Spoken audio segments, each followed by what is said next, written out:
bonjour à tous. Et donc, aujourd'hui, on a le plaisir d'accueillir Fabien Cazenave, qui est chercheur au centre de Safrantech et qui a récemment obtenu le prix Félix Klein comme notre directeur, il y a 12 ans, je pense, hein, c'est ça.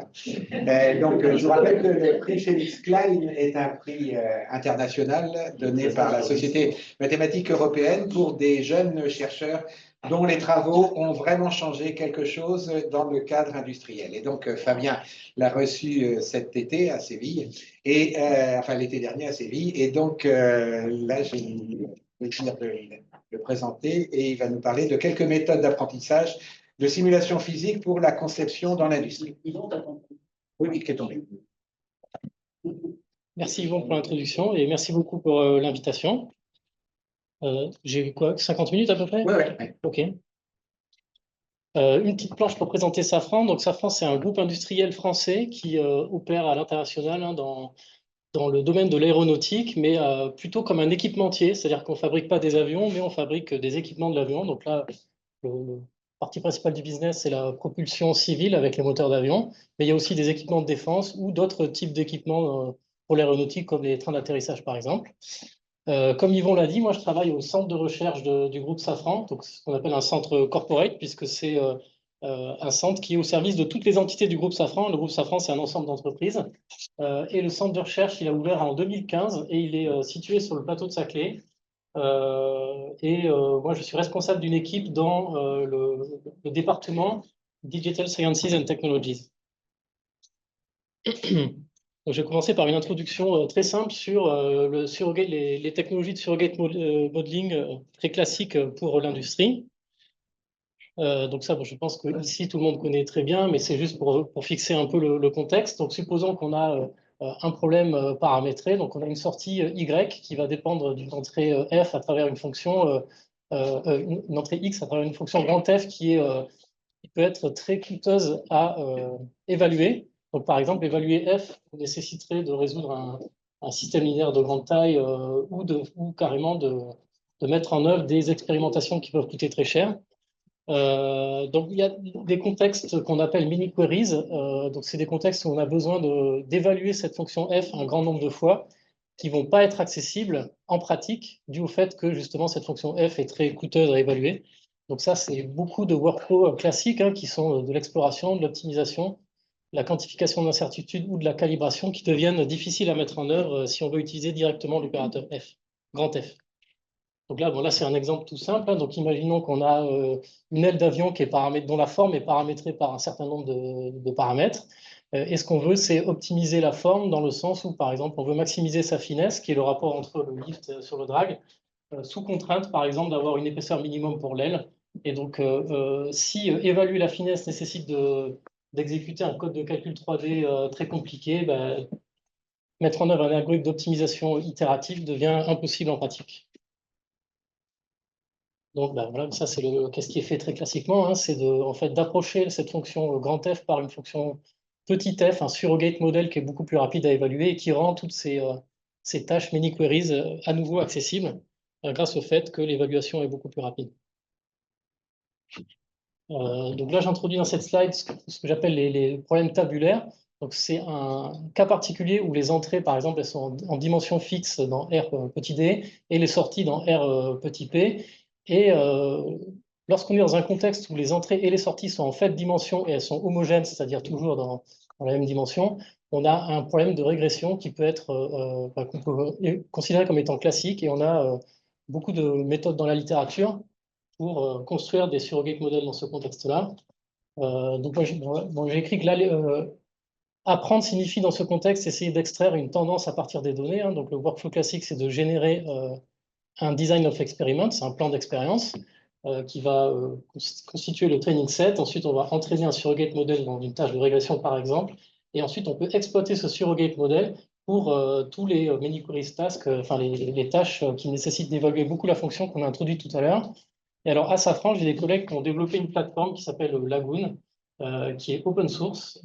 Elle est même déployée sur OpenTrace directement. C'est utilisable directement sans créer de compte, où on peut mettre en œuvre ce genre de workflow dans ce contexte classique. Donc, on a le DOE, la simulation, et la construction d'un ensemble de surrogate modèles possibles pour mettre en œuvre tout un tas de workflows qui nécessitent d'évaluer la fonction un nombre de fois important. Fabien, Oui. Ça ne passe pas tes slides sur la vidéo. Ah. Alors attends, c'est quoi le problème? Ah, c'était le mode présentateur qu'ils avaient, c'est ça? Enfin, ça n'avait pas bougé. Ils en étaient encore sur la première. Comment je peux faire? Je vais relancer le partage. Il faut que tu relances le partage et que tu partages l'écran.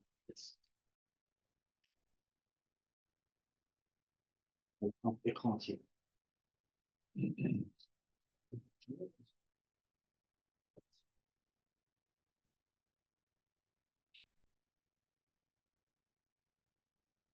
Ouais. Par contre, ils ont le mode présentateur, j'imagine. Je vais mettre dupliquer comme ça. Là, ça devrait être bon, je pense. Bon, OK. Merci. Voilà, je crois que j'avais fini cette slide. Oui.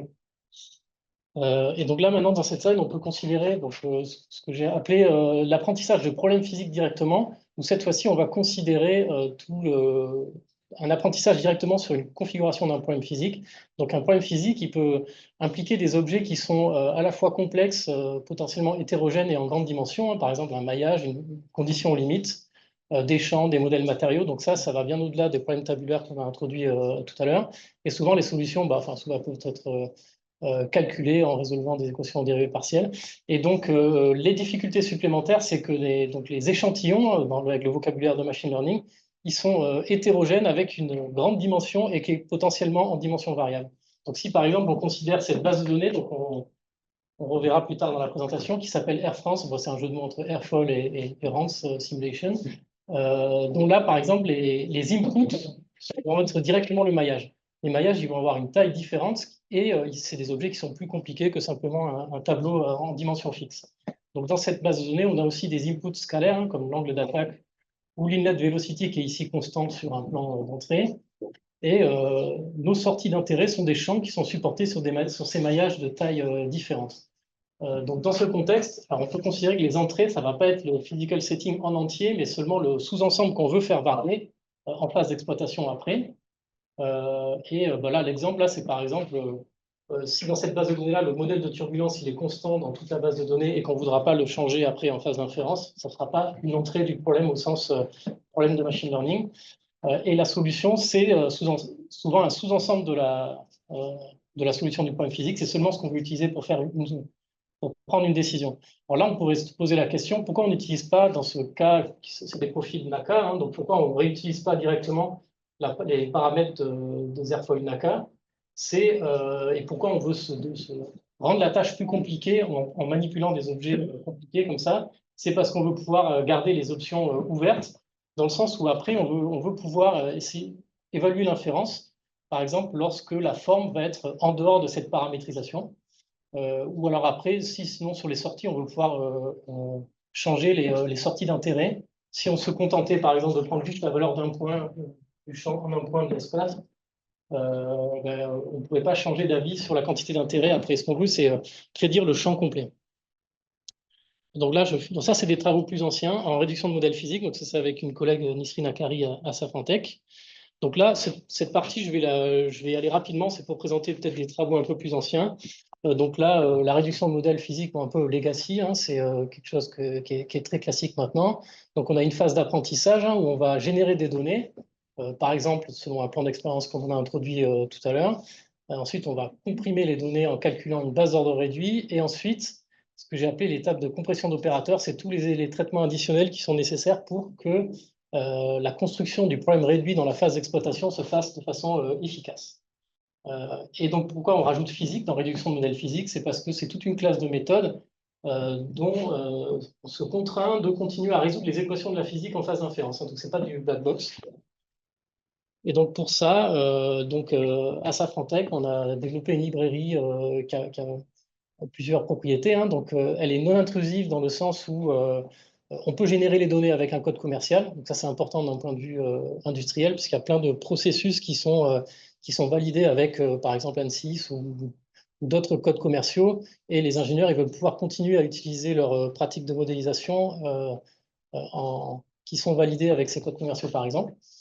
Bon, ensuite, pour la compression de données, on utilise la snapshot POD parce qu'elle se parallélise en mémoire distribuée très facilement. Et ensuite, donc là, on a utilisé une méthode qui s'appelle l'empirical cubature méthode pour assembler les opérateurs du problème réduit de façon très efficace en phase d'inférence, et qui consiste en fait à remplacer les formules de quadrature par des formules de quadrature réduite à fois positives. Bon, ça, j'en dis pas plus que ça, mais c'est un peu pour introduire des travaux plus anciens. Donc là, je vous présente juste les résultats. Donc là, par exemple, on a appliqué ça pour le calcul de durée de vie de turbine haute pression. Donc pour ça, on suppose qu'on utilise le solver de référence pour calculer le premier cycle. Donc en utilisant, ici, c'est le solver Z7 en HPC parce que c'est en décomposition de domaine. Et ensuite, on fait l'hypothèse assez forte que dans le premier cycle, on a suffisamment d'informations sur la solution au niveau structure pour après utiliser un modèle réduit pour calculer tous les cycles suivants. Mais dans le calcul des cycles suivants, la loi de comportement, elle est évaluée de façon physique sur les points d'intégration réduits qu'on a introduits juste avant, de sorte que le matériau il va pouvoir vieillir correctement. Donc c'est ce qu'on voit ici, là, c'est l'extrapolation cyclique. Et donc là, ce qui est intéressant, d'un point de vue, il y a une partie de l'écran qui est cachée, d'un point de vue opérationnel, c'est qu'en gros, on a un facteur d'accélération où on peut passer d'un calcul qui va durer une nuit, par exemple. L'ingénieur, il lance son calcul le soir, il revient le lendemain, il a ses 100 cycles qui sont calculés, au lieu de plusieurs semaines. Voilà, donc là, ce qui est intéressant, c'est qu'on voit que, par exemple, le modèle réduit a été capable d'identifier des zones. Donc ça, c'est la valeur propre du tenseur des contraintes dans les zones où le von Mises est le plus important sur le dernier cycle. Il a identifié les 4, ce qu'ils appellent retournement de trombone. Là, c'est des circuits de refroidissement interne qui font des demi-tours à cet endroit-là. Donc ça, le modèle réduit a été capable d'identifier les bonnes zones. Ensuite, on a étendu ça aussi pour les problèmes thermiques transitoires non linéaires. Donc là, c'était un peu plus compliqué du point de vue réduction, puisqu'on avait 3 termes non linéaires à réduire. Il y avait la condition limite de radiation, mais il y avait aussi la capacité et la conductivité thermique qui dépendaient de la température elle-même.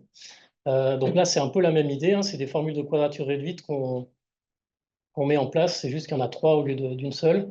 Et là, donc, on avait 7 scénarios d'entraînement et un scénario de test. Donc là, la difficulté aussi, c'est que les conditions limites, elles n'étaient pas paramétrées, elles étaient le résultat d'un premier code de calcul.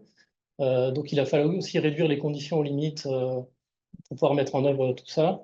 Donc là, c'était un petit cas 2D de démonstrateur, c'est pour ça que le speed-up n'est que de 14, mais ça peut très bien marcher en 3D sur des cas plus compliqués et obtenir des speed-up plus importants.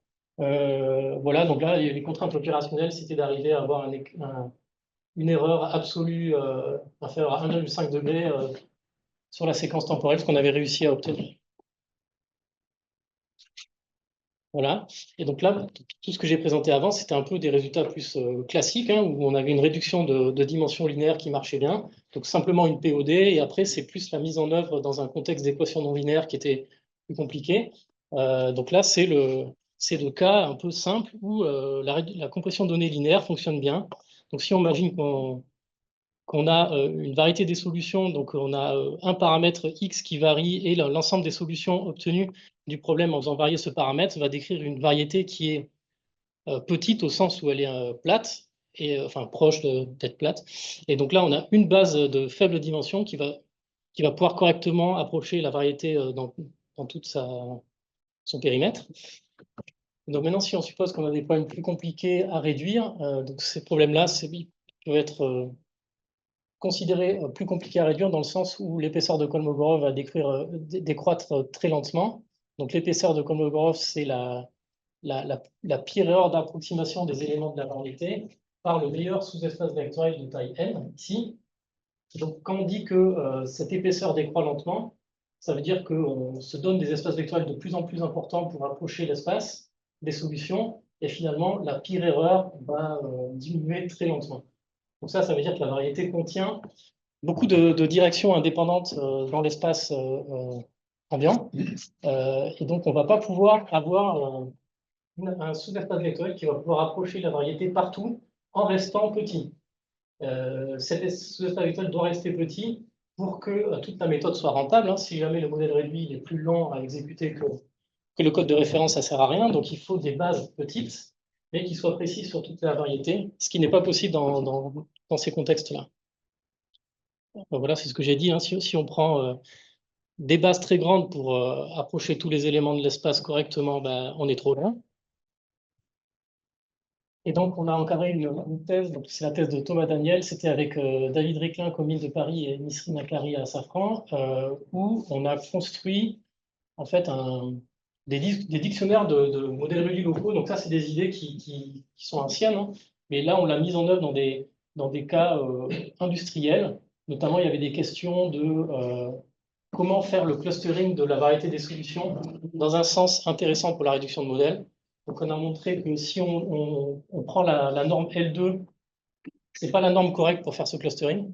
Il fallait prendre une norme qui regarde plutôt les angles entre les vecteurs que leur magnitude, puisqu'on peut avoir des vecteurs qui ont des magnitudes très différentes, mais qui sont dans le même sous-espace vectoriel. Ce qu'il fallait regarder, c'était plutôt les angles entre les snapshots. Voilà, donc on a proposé une méthode pour faire correctement le clustering. Et aussi, il y avait des questions de feature selection et d'augmentation de données, puisqu'on est dans des contextes où on a des objets de grande dimension, on en a très peu. Ça, c'était pour la partie classification. Voilà, donc Thomas Daniel avait gagné le prix de thèse à l'IES en 2022 avec ses travaux. Donc, on était très contents. Donc, les limitations de la réduction de modèles physiques sont, alors je commence directement par le petit 2 parce qu'on vient d'en parler, hein, c'est que c'est limité à des réductions de dimensions linéaires si on veut continuer à utiliser la méthode de Galerkin qui est très confortable pour écrire le problème réduit en exploitant les équations de la physique. Alors, dans la thèse de Thomas, justement, c'était linéaire par morceau, donc on pouvait continuer à le faire dans chaque sous-domaine, enfin dans chaque élément du cluster. Donc ça, c'est une première limitation. Et la deuxième limitation, c'est les variations géométriques, puisqu'on ne peut pas facilement comparer des échantillons, dans le sens où la POD suppose qu'on peut calculer facilement des corrélations, enfin des produits scalaires entre deux échantillons différents. Et si le support change, bah, le produit scalaire il est plus correctement défini. Alors ça va devenir plus compliqué de faire la réduction de dimensions. Donc il y a plein de méthodes dans la littérature pour essayer d'adresser ces limitations. Bon, j'en ai mis très peu, hein. Mais par exemple, il y a des travaux de 2019-2020 où on abandonne l'idée d'avoir une représentation linéaire. On suppose un approximant globalement non linéaire, et là, du coup, ça devient plus compliqué de poser le problème réduit. Voilà. Donc là, je vais présenter une contribution récente avec deux collègues, donc Brian Staber et Xavier Renard, de Safrantech, où, alors cette fois-ci, on laisse tomber la partie physique, donc ça va être purement data-driven, mais on va regarder comment pouvoir considérer des problèmes en variation géométrique non paramétrée de façon qui fonctionne bien. Voilà, donc le contexte, c'est le même, hein, c'est apprendre des solutions d'équations non linéaires en variabilité géométrique. Enfin, c'est la nouveauté la nouveauté du contexte ici. Voilà, il y a beaucoup de travaux récents qui reposent sur le deep learning. C'est très à la mode en ce moment d'utiliser des méthodes de deep learning pour faire ce genre de régression. Donc les contributions de nos travaux ici, c'est qu'on a proposé une méthode qui est efficace et qui repose sur beaucoup de pré-traitements déterministes et des outils de machine learning classiques. En fait, c'est notre solution, elle n'utilise pas du tout le deep learning. On a une quantification des incertitudes de prédiction qui est gratuite avec la méthode. Et en fait, on obtient des petits modèles qui peuvent être facilement entraînés sur CPU et qui sont très compétitifs par rapport aux travaux récents et aux tests qu'on a fait avec le deep learning.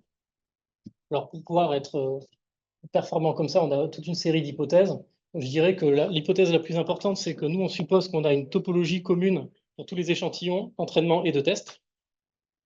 Et après, il y a d'autres hypothèses, mais qui sont très raisonnables dans notre contexte de conception en mécanique, hein.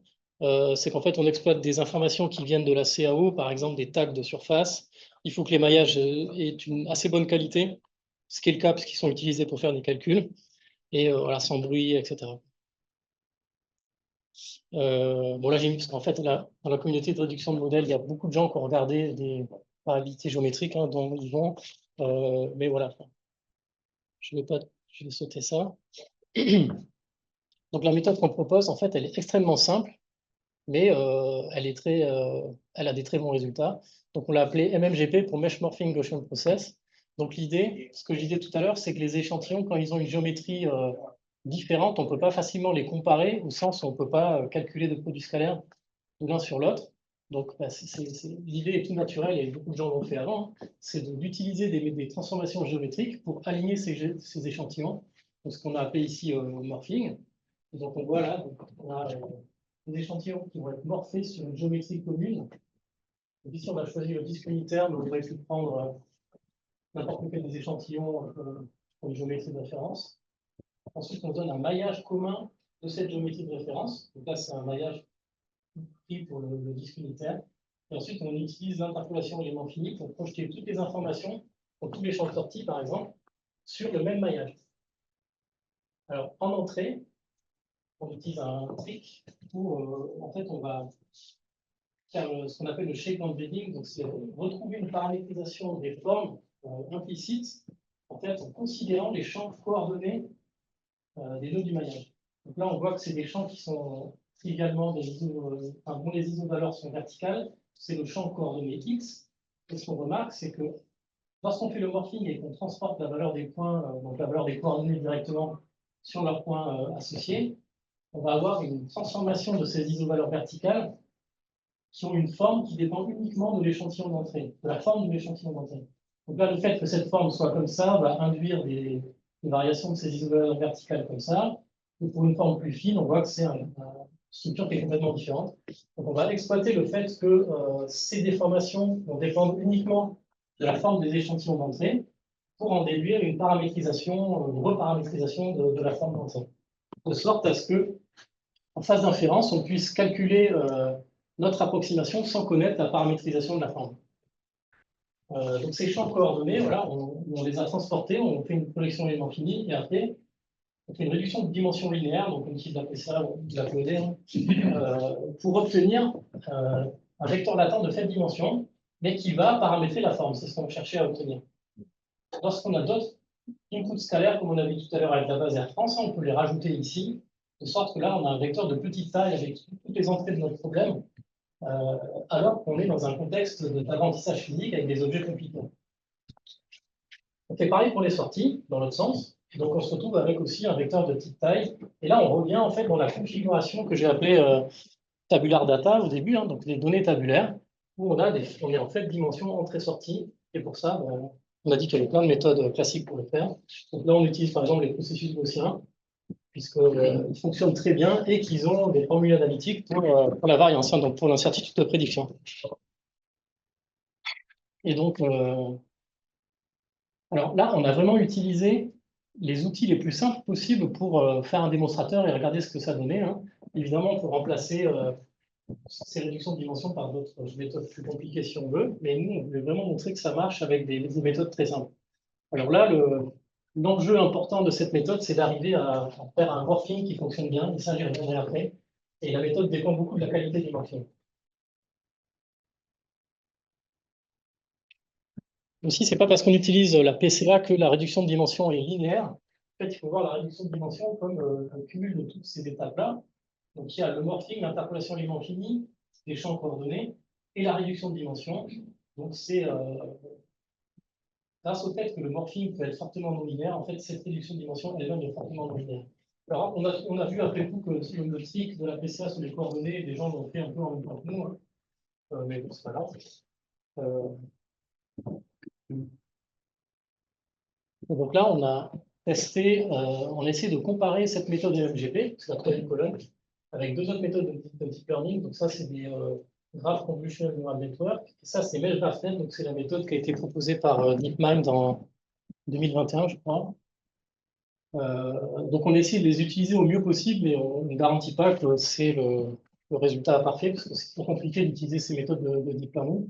Et ce qu'on remarque sur trois bases de données, donc Air France, on a introduit tout à l'heure, on a deux autres bases qu'on a construites nous-mêmes. Celle-là, elle est en 3D, par exemple. On a plusieurs quantités d'intérêt scalaires ou de champs, et on regarde deux critères de qualité, la relative RMSE et le Q2, et on regarde qu'on est partout bien meilleur, sauf sur une valeur ici. Voilà, et en plus, ces modèles sont vraiment très rapides à entraîner parce que c'est tout petit processus gaussien, plutôt que d'avoir des gros réseaux de neurones à entraîner sur GPU. Là, par exemple, pour le cas Rotor 37, donc ça, c'est un cas qu'on a construit nous-mêmes à Safran. Donc, le Rotor 37, la géométrie est publique. Et ce qu'on a fait, c'est qu'on a fait plusieurs variations de formes pour construire un dataset. Et là, on voit donc, les résultats de MMGP. Donc, à gauche, on a la prédiction, le champ de pression. On voit qu'il y a une discontinuité pour le choc.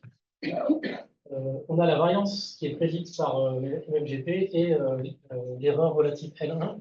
Et ce qu'on remarque, c'est que l'erreur est maximum là où la variance du modèle est la plus élevée.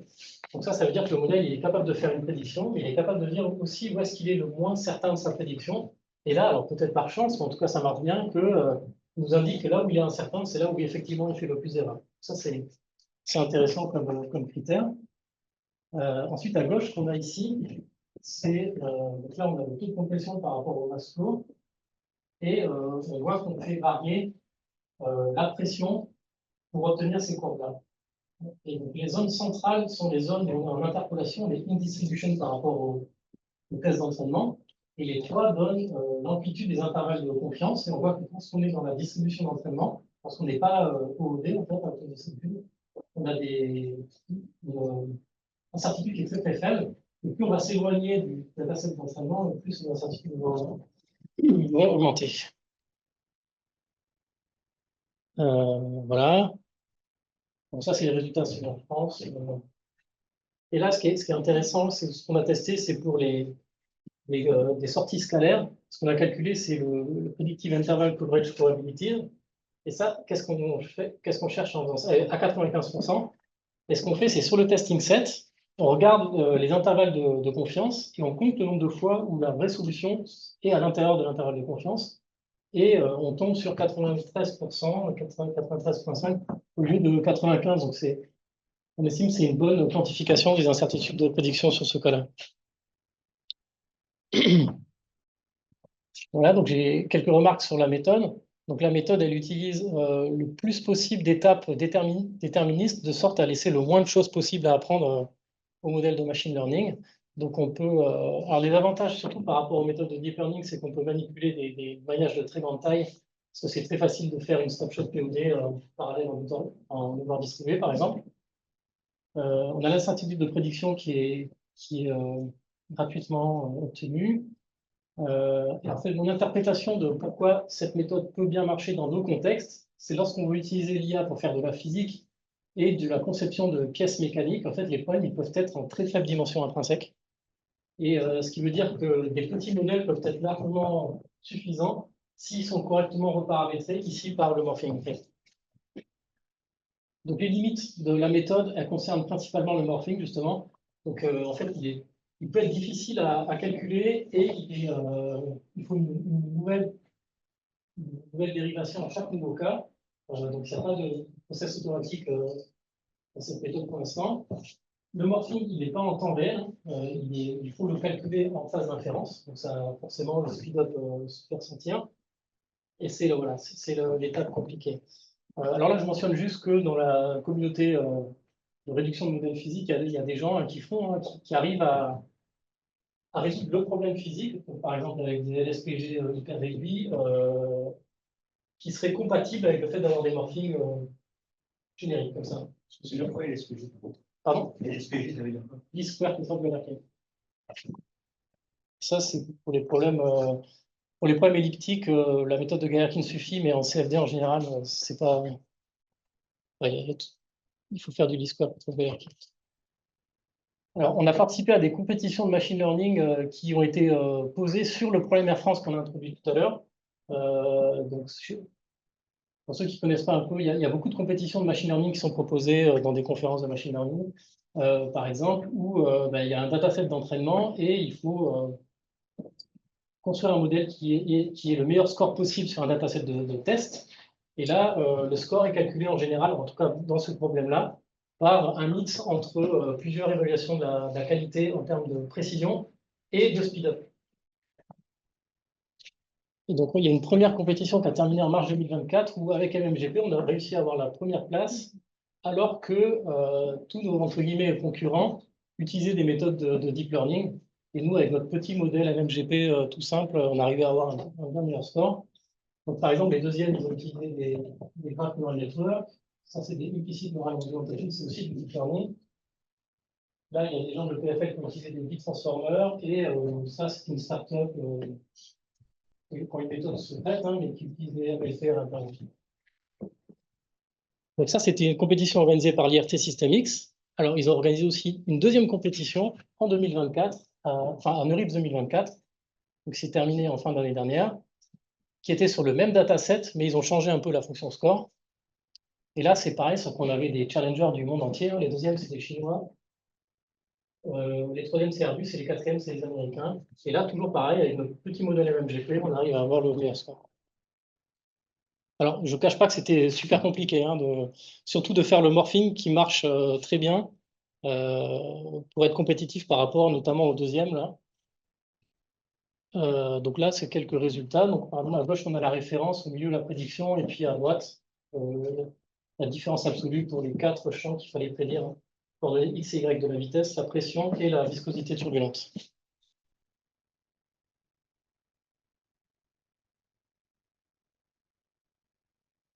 Alors, quelques remarques sur la solution, c'est que, bon, en fait, moi, quand j'ai participé, je voulais essayer de montrer qu'avec un modèle tout petit et très très simple, on pouvait avoir des bons résultats. En fait, je n'ai pas utilisé toutes les informations qui étaient données dans le dataset.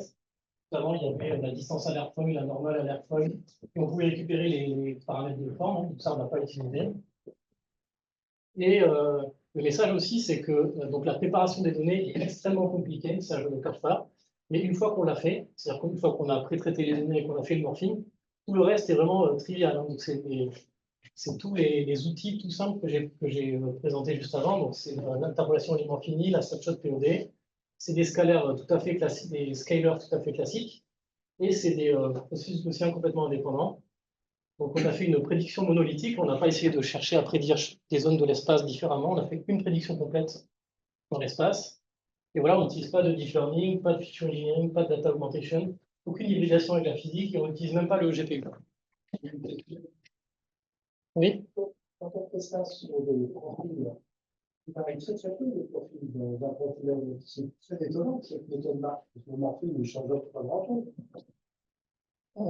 Bah, il y a quand même une influence sur les champs de clic, pardon.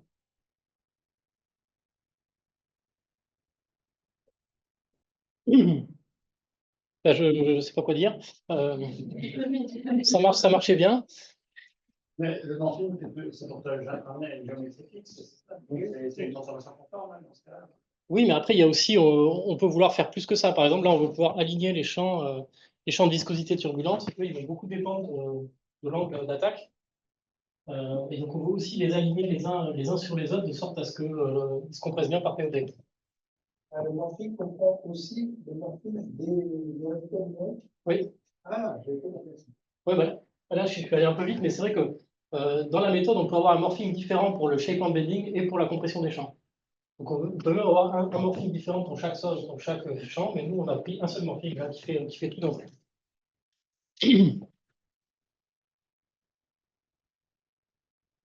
Voilà, et maintenant, donc, je vais présenter les travaux de thèse de Abbas. Donc, c'est une thèse en co-encadre avec Virginie Erlacher Aupont et Alexandre Hern, et un collègue de Sapentec, Philippe Bordet, et dont l'objectif de la thèse, c'est justement d'adresser toutes les limites que l'on a présentées tout à l'heure le plus possible sur la techno MMGP.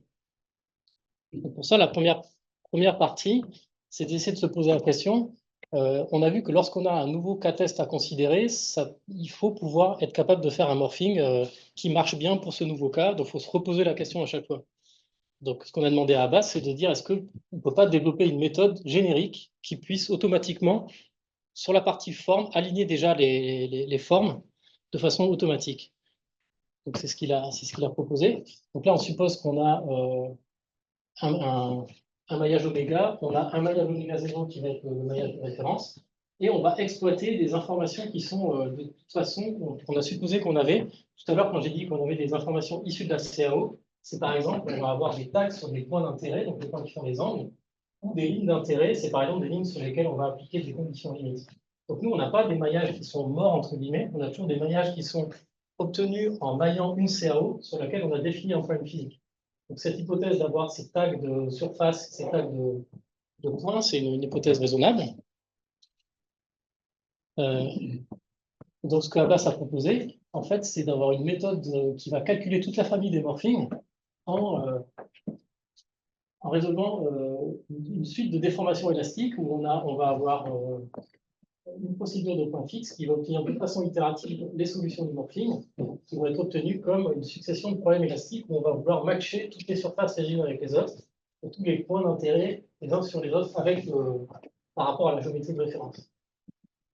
Donc voilà, c'est une procédure de point fixe en utilisant l'opérateur de l'élasticité linéaire. Tu as les informations intermédiaires entre oméga 0 qui est la forme de départ et oméga qui est la référence? Les informations. J'ai pas compris. On va pouvoir morpher de façon successive. On va faire grandir, dans ce cas-là, on va faire grandir oméga 0 sur oméga. Oui. Donc à chaque itération, on va pouvoir avoir le nouveau maillage entre guillemets, et il va embarquer les informations des tags à chaque fois. Et au premier pas, là, donc entre oméga 0 et la première forme, elle est définie ou les solutions du problème? Non, les solutions du problème. Le second membre, il va dépendre directement de l'écart des surfaces entre oméga 0 et oméga, et ça va se rapprocher successivement de l'un sur l'autre. Et justement, quel est le second membre? Ça va être un opérateur de matching qui va faire à la fois le matching des points d'intérêt les uns sur les autres et des lignes les uns sur les autres. Donc l'opérateur de points va intégrer sur un voisinage du point en fait, l'écart entre P et le morphing de P. P sont les points d'intérêt. Et pour le matching de lignes, là, ça introduit une distance vectorielle comme ça, où en fait, ça va être l'écart entre le projeté orthogonal de chaque point sur la ligne target. Et après, il va prendre le nombre de la normale de cette normale.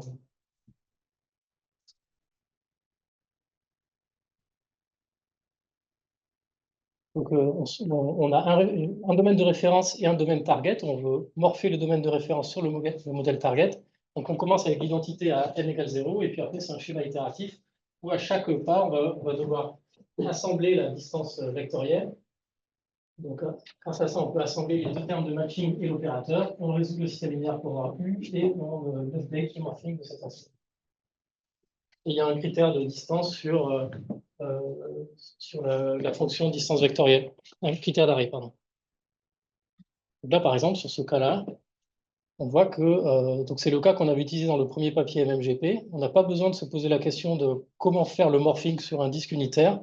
Là, il suffit de prendre comme maillage de référence un des échantillons et d'appliquer l'algo pour avoir, je peux remettre la vidéo, pour avoir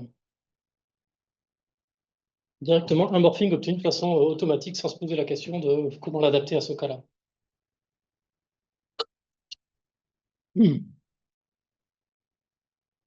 Voilà, c'est sur le cas Air France, par exemple. Je vais le remettre. Hop, on voit que ça peut s'adapter directement à un airfoil de référence. Et après, l'autre question, c'est comment on peut éviter d'avoir à faire des calculs coûteux en phase online, hein, donc en phase d'inférence. Voilà, c'est assez classique. Hein. On va supposer qu'on peut décomposer le morphing sur une base type taille, et on va faire une recherche dans l'identité plus l'espace engendré par les modes PED. Donc là, la procédure de point fixe, elle peut être posée en dimension petit r directement, où r, ça va être la taille de la base. Et le second membre va faire intervenir uniquement des intégrales de surface. Donc c'est beaucoup plus rapide à calculer le vecteur distance, puisqu'il ne fait plus intervenir d'intégrale de volume.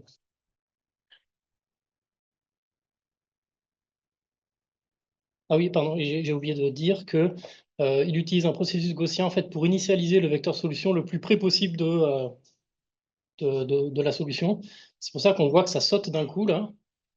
Là, on voit entre une forme d'input et entre la forme de référence qui est en bleu foncé là et en blanc léger là, qui est le target. On voit qu'il y a un saut au début qui se fait puisque c'est l'initialisation, et ensuite après on voit que dans le zoom ici, on a les itérations des problèmes de petite taille qui vont finir de matcher correctement la surface. Voilà. Donc là, pour rebondir sur la question qui avait été posée, là, on a regardé le morphing pour aligner les formes, mais maintenant, on veut se poser la question, comment essayer de réduire au maximum la dimension de notre PCA lorsqu'on veut réduire les champs d'intérêt qui sont sortis du calcul, qui sont en sortie du calcul. Et pour ça, on veut que le morphing il puisse, entre guillemets, aligner les discontinuités. Donc ça, c'est la vision de Tommaso Taddei, quand il fait de la registration. Ce qu'il veut, c'est faire du feature tracking et pour identifier les discontinuités et les aligner les unes avec les autres. Et là, dans la thèse de Abbat, on a fait une petite généralisation de ça. Donc là, on suppose que du coup, la famille de morphing, on va la chercher dans cet espace produit, qui est l'ensemble des bijections entre oméga 0 et chaque oméga i, et la matrice de corrélation qui va être définie comme naturellement l'intégrale des champs, mais après avoir subi le morphing correspondant à chaque échantillon. Et ce qu'on veut, c'est bien que cette matrice-là soit le plus réductible possible. On veut trouver les familles de morphing qui rendent cette matrice-là la plus facilement compressible. Donc là, on a les notations pour les valeurs propres et les vecteurs propres de C. Et donc, on se donne on choisit un vecteur R de petite taille et on va essayer un entier R, pardon, et on va définir la fonction J comme étant la somme des R premières valeurs propres de cet opérateur de corrélation qu'on a vu, divisé par la somme de toutes les valeurs propres. Et on cherche à résoudre le problème qui est de calculer la famille de morphing qui va maximiser en fait, la projection de l'énergie sur les R premières. Et donc là, Abba, ça fait toutes les pages de calcul pour calculer le différentiel. On obtient ça. Et voilà, donc l'idée, c'est vraiment de maximiser la compression POD sur les R premiers modes. Ce que je disais, c'est une généralisation des méthodes qui veulent essayer de traquer les discontinuités et les aligner les unes sur les autres, puisqu'en fait, ça revient à faire ce qu'on fait ici, mais pour R égale 1. Donc là, ce qu'on cherche, c'est à généraliser ça. Donc là, on propose un algorithme de gradient pour résoudre ce problème d'optimisation. Donc on se donne une heure product définie sur l'espace produit. Et ensuite, on va calculer U comme le représentant de risque par rapport à N, et on va itérer sur le morphing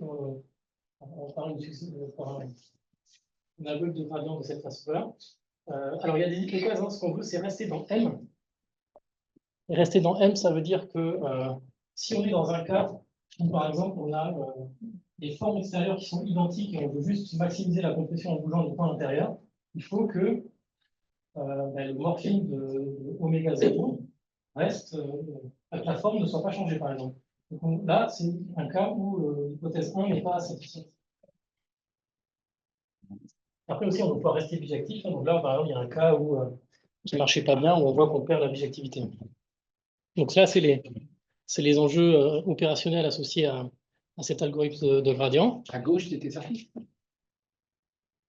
À gauche, là, c'est juste que si je suis dans un cas où les deux formes sont censées être identiques, le bord, on voit qu'un morphing comme ça qui va faire évoluer le bord n'est pas acceptable.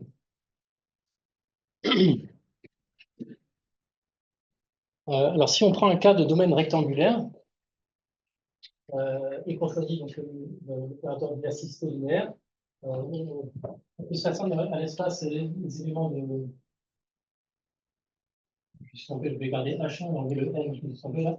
C'est de H1 de oméga 0 tel que plus qu'à N égale 0, de sorte que lorsqu'on a un bord rectangulaire, on veut pouvoir bouger sur le bord que tangentiellement pour rester et satisfaire l'hypothèse R1. Et ensuite, on peut calculer donc, le représentant de risque, comme on a vu tout à l'heure, par rapport à la différentielle ici, et mettre à jour notre morphing. Mais si on veut aller un peu plus loin, il faut aussi arriver à satisfaire l'hypothèse R2. Et pour ça, ce que Abas a proposé, en fait, c'est de rajouter un terme. Donc là, c'était le rapport de la somme des R premières valeurs propres sur l'ensemble de toutes les valeurs propres. Il rajoute un autre terme qui va avoir tendance à pénaliser les solutions qui ne sont pas bijectives. Et donc, l'hypothèse qu'il faut avoir sur E, c'est que E tend vers l'infini quand le déterminant du japonien de phi tend vers 0. de sorte à ce qu'il faudrait une énergie infinie pour effondrer les volumes sur une surface, sur un volume zéro. Ce qu'on veut, c'est éviter que les triangles se retournent, donc on veut éviter de collapser des surfaces, enfin des volumes. Donc, cette nouvelle fonction, on a la différentielle qui s'est comme ça, et là on peut à la fois faire soit un algorithme de gradient, soit un point fixe avec une relaxation avec S entre 0 et 1.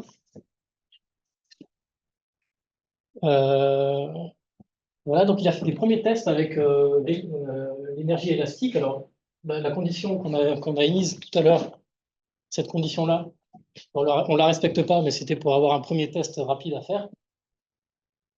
Et donc là, pareil, il a testé soit l'algorithme de gradient, soit le point fixe. On peut réidentifier les contributions de chaque terme.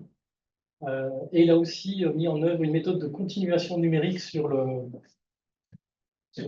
paramètre gamma, en considérant deux loupes. Hein, donc il se donne une première valeur de gamma élevée et il la divise par 2 jusqu'à ce que l'algorithme de gradient, enfin, l'algorithme itératif, fasse apparaître des éléments retournés. Ça permet d'avoir des solutions avec le gamma le plus petit possible. Le gamma le plus petit possible, ça revient à ce que ce terme qu'on a rajouté en plus par rapport à l'optimal soit le plus faible possible. En fait.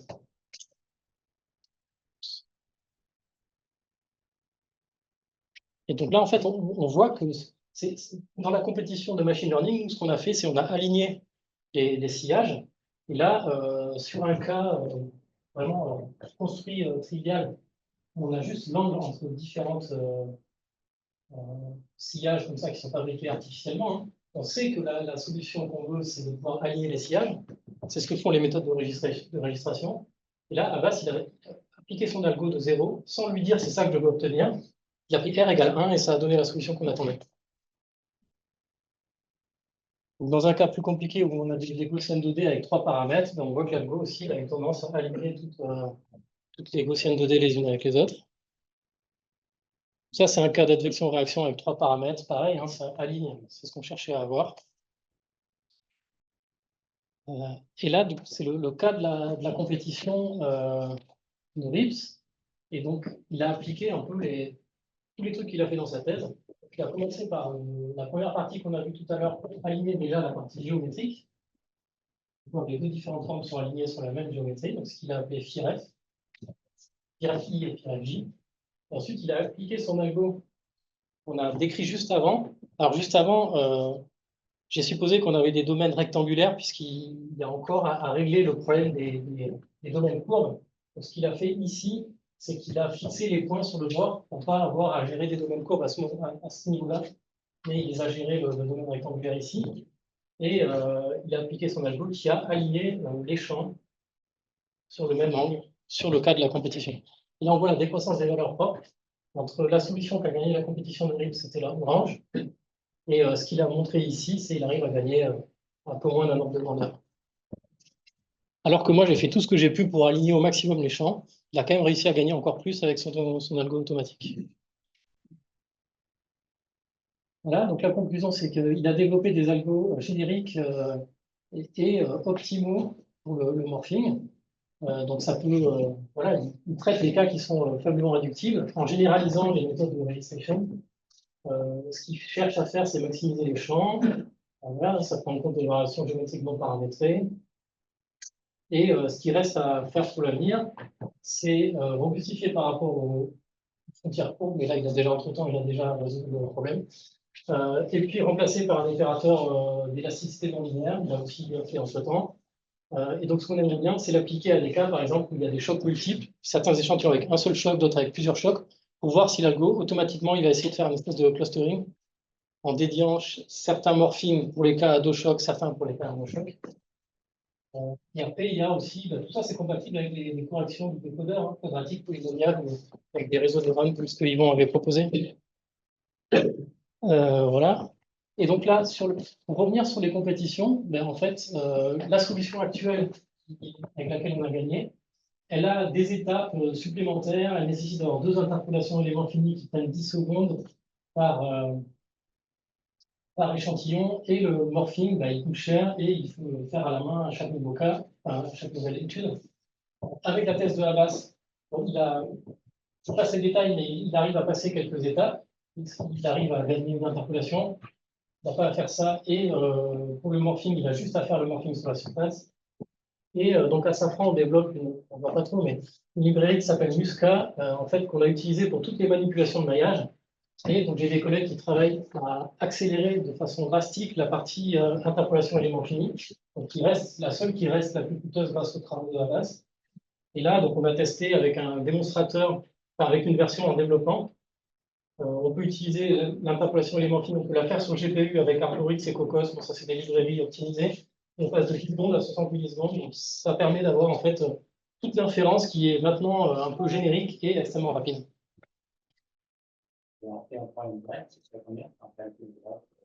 Alors sur ce cas-là, je crois que c'était 15 minutes.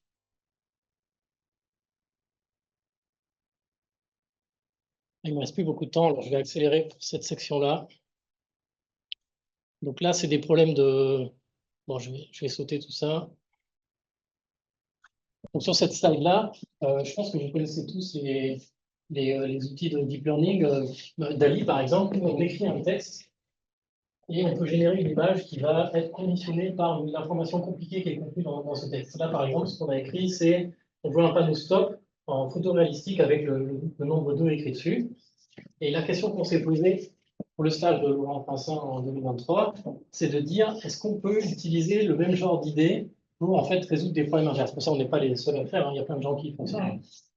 Et donc là, par exemple, ce qu'on s'est demandé, c'est est-ce qu'on ne pourrait pas générer des formes d'objets, donc les géométries discrétisées directement, en fait, qui respectent un critère qui est une sortie d'un calcul posé sur cet objet. Ça, c'est le Graal pour les ingénieurs de conception.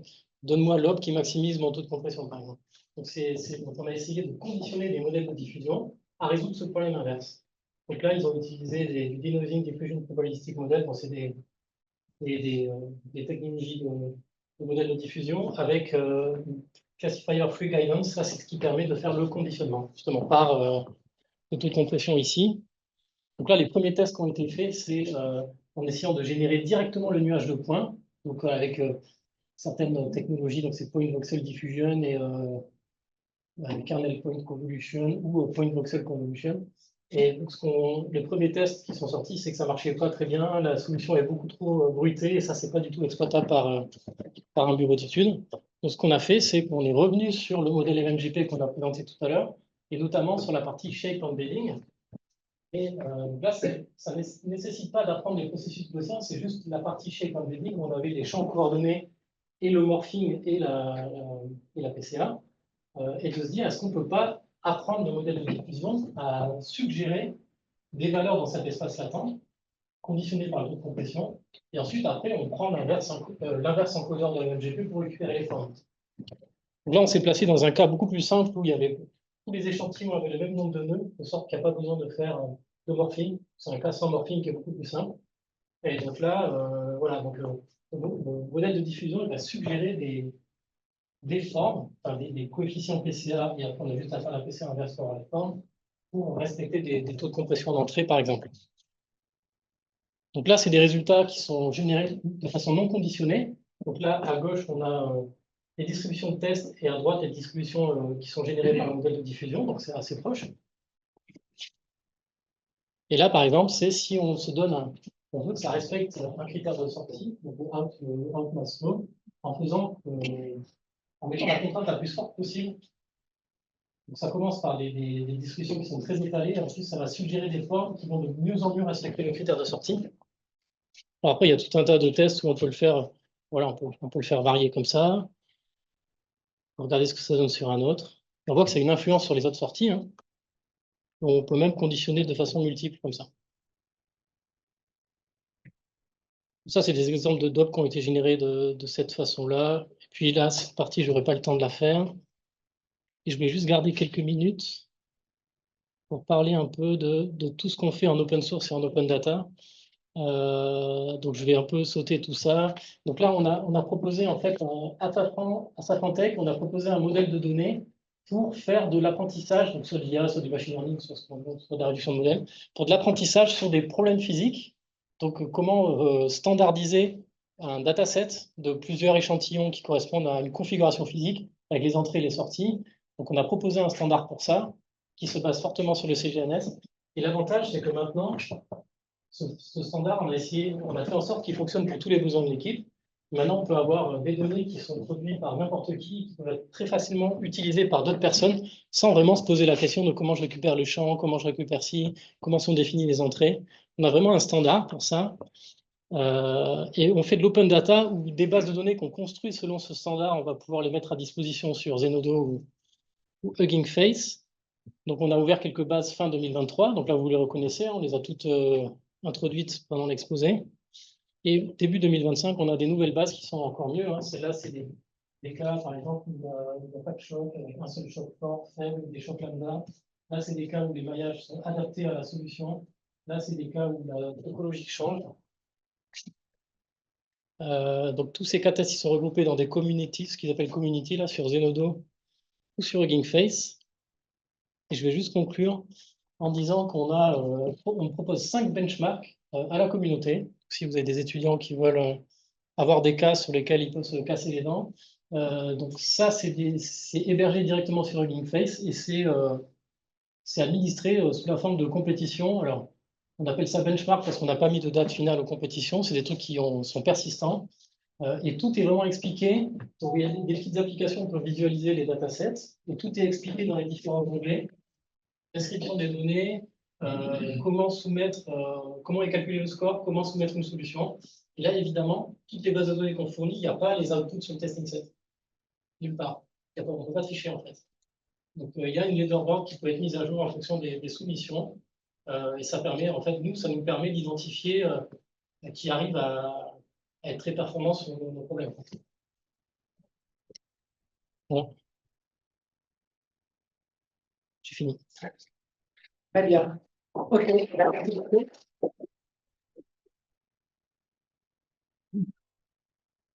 Très bien pour cette présentation pleine d'idées et utilisée dans le cadre industriel. Est-ce qu'il y a des questions? Moi, j'ai une question un peu naïve parce que j'ai entendu ça beaucoup, mais je n'ai jamais compris ce que c'est. Comment on utilise les processus gaussiens dans ces régimes d'apprentissage? Ça veut dire quoi? Tu as la régression et du coup, tu as des inputs, tu as des outputs et tu veux fitter un processus sur les. En fait, ça veut dire quoi? C'est une méthode de régression par Vidot. Ouais. Donc, la prédiction, c'est l'espérance des processus gaussiens. Et la dispersion, c'est la variance des processus gaussiens qui sont conditionnés par passer par les points d'entraînement. Après, il y a des variantes où on n'est pas forcément interpolant, mais bon. Oui.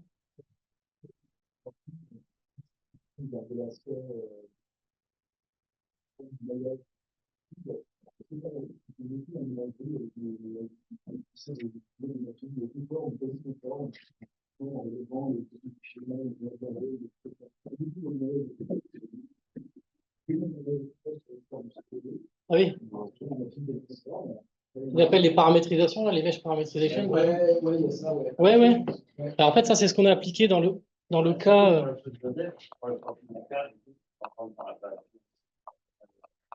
En fait, si j'arrive à retrouver, sur ce cas-là, c'est exactement ça. C'est une méthode, c'est le tut embedding. Je ne sais pas si tu connais, l'embedding de tut. C'est exactement ce que tu dis. C'est comment transformer une triangulation en une autre triangulation. En respectant des angles, des trucs comme ça. Ouais, ben Abbas a beaucoup regardé ça au début de sa thèse. Bon, finalement, on a décidé de faire avec la succession de problèmes élastiques, puisque ça permettait vraiment d'aligner tu vois, les surfaces d'intérêt sur les surfaces d'intérêt. Ouais, bon, après, on n'a pas tout regardé non plus ce qui existe en imagerie. Mais...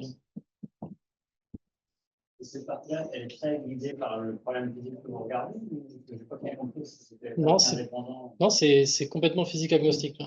C'est juste le match, comment. Sur la première partie, c'était comment aligner vraiment les géométries, donc les frontières des échantillons. Et après, pour l'autre partie, c'était comment maximiser la compression sur les premiers modes PCA. Il n'y avait pas du tout ça. Il y avait plus. Dans les champs, les équations, il va falloir tenir compte, parce que là, j'ai vu un moment que tu concevais juste avec ton morphine, mais il va falloir tenir compte de l'applaudissement, du développement. Bah, peut-être ça peut être des pistes d'amélioration, mais pour l'instant, nous, on ne regarde pas ça.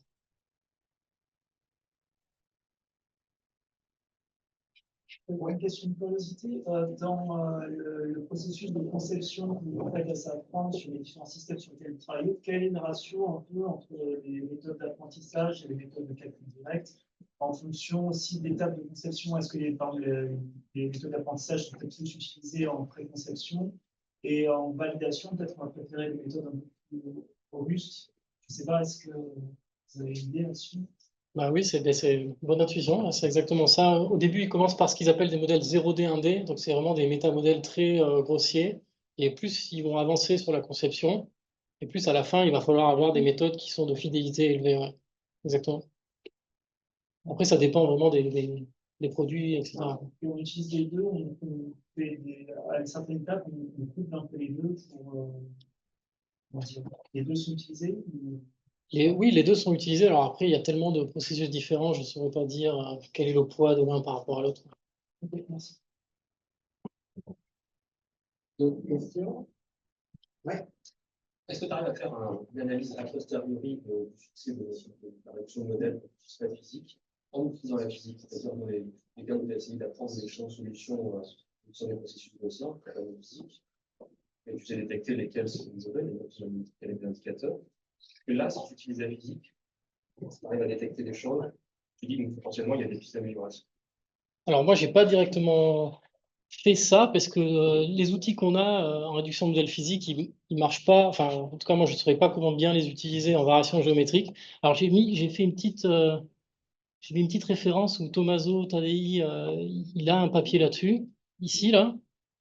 Donc j'avais discuté un peu avec lui, il m'a dit que lui, quand il calcule sa quadrature réduite, il prend en compte la contribution du morphing aussi, mais moi, j'ai jamais essayé, quoi. Mais moi, je suspecte que ça va marcher beaucoup mieux que le GP, que le processus gaussien. C'est beaucoup mieux d'avoir la physique, je pense. C'est juste que nous, on n'a pas fait la comparaison. Ok, d'autres questions? Donc, pour le moment, le morphing, c'est en dimension 2. Oui. Ouais, en dimension 3. Alors, il y a le rotor 37 qui est en dimension 3, mais celui-là, il n'y a pas eu besoin de morphing parce que c'était le même nombre de nœuds. Mais ça, c'est une ouverture possible de la thèse. Ouais. Exactement. Ouais. Et pour le moment, donc, il fait à la main le morphing du bord. Non, Si j'ai bien compris. non, tout est automatique. C'est-à-dire que son terme de matching, là, le matching des lignes et des surfaces, il va automatiquement en fait, guider la succession de problèmes élastiques pour faire superposer les frontières, quoi. Il n'y a plus rien qui est à la main, là. Non, mais pour l'alignement des solutions, pour que les... Ah, ça, c'est automatique aussi. Ça, c'est automatique. C'est ce problème d'optimisation. Ah, j'ai pas été assez clair, désolé. C'est ce problème d'optimisation-là. Ah. En fait, pour quand on veut maximiser ce J, ça veut dire qu'on va maximiser la projection de l'énergie sur les premiers modes. Donc, il met en œuvre ses algos d'optimisation et ça va automatiquement aligner les discontinuités. Il n'y a pas besoin ni de les traquer, ni de chercher à volontairement les aligner. C'est obtenu automatiquement. Parce que tu avais mis à un endroit un petit peu plus tard qu'il y avait des choses sur le bord qui étaient préparées. Ah, c'était juste sur ce cas-là. Parce Ah, qu'il n'est pas d'accord. encore capable de faire les frontières courbes. D'accord. Mais entre-temps, il l'a implémenté. Okay. Très bien. Si pas d'autres questions, eh ben, vous allez pouvoir les poser, éventuellement, si vous n'osez pas maintenant, pendant la pause café. Merci.